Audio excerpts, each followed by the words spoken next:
எல்லாருக்கும் வணக்கங்க. நீங்கள் பார்த்துருக்கு பார்த்தீங்கன்னா குமாரபாளையம் ஆறு. இது வந்து குமாரபாளையம் ஆறுங்க. இந்த ஆற்று பக்கத்தில் என்ன மெயினாக இருக்குதுன்னு பார்த்தீங்கன்னா, அப்படியே இந்த பக்கம் பாருங்கள். இது தெரியுதுங்களா, இந்த புகை, இந்த ஒயரிங்கு, இந்த மெடிசன் ஐட்டம் இதெல்லாம் கொண்டாந்து அங்கே எரிக்கிறாங்க. அந்த புகை பாருங்கள், அது இன்னும் நம்ம ஜூன் பண்ணி காட்டுறோம் பாருங்கள் எவ்வளோ தூரம் அந்த புகை வருதுன்ட்டு. உங்களுக்கு தெரியுதுங்களா அந்த புகை எவ்வளோ தூரம் வருதுன்ட்டு. இந்த புகையை நல்லா பார்த்துக்குங்க. இது எங்கே போகுதுன்னு பாருங்கள்.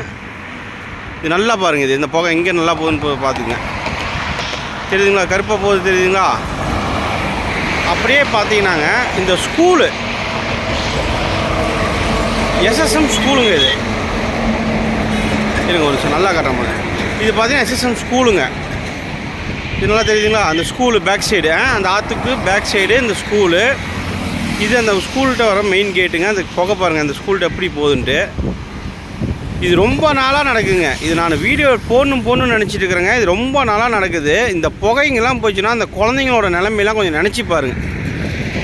இந்த புகை டைரெக்டாக எங்கே போகுதுன்னு பார்த்தீங்கன்னா அந்த சைடு எங்கேயுமே போகலிங்க. பார்த்துங்க, இந்த ஆற்று சைடோ இதெல்லாம் எங்கேயுமே போகல.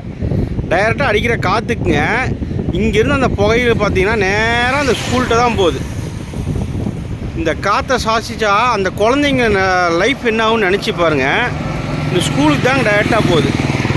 இத்தனைக்கு இங்கே வந்து பார்த்திங்கன்னா பத்திர ஆஃபீஸு முன்னாடியே இருக்குது, ஃபயர் சர்வீஸ் முன்னாடியே இருக்குது.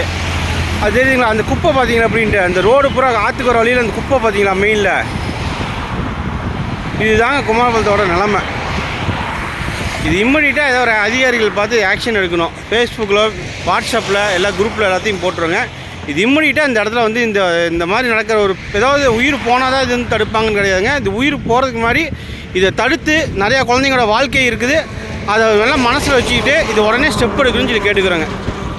இல்லை இந்த காற்று போய் இந்த குழந்தைங்களுக்கு ஏதாவது பாதித்தா தான் ஸ்டெப் எடுப்பாங்கன்னா இது நம்மளோட அசால்ட்டுத்தனம். இது நடக்காமல் ஒரு ஸ்டெப் எடுத்து இம்மிடியட்டாக அதுக்கு வந்து ஒரு தீர்வு காணுங்க.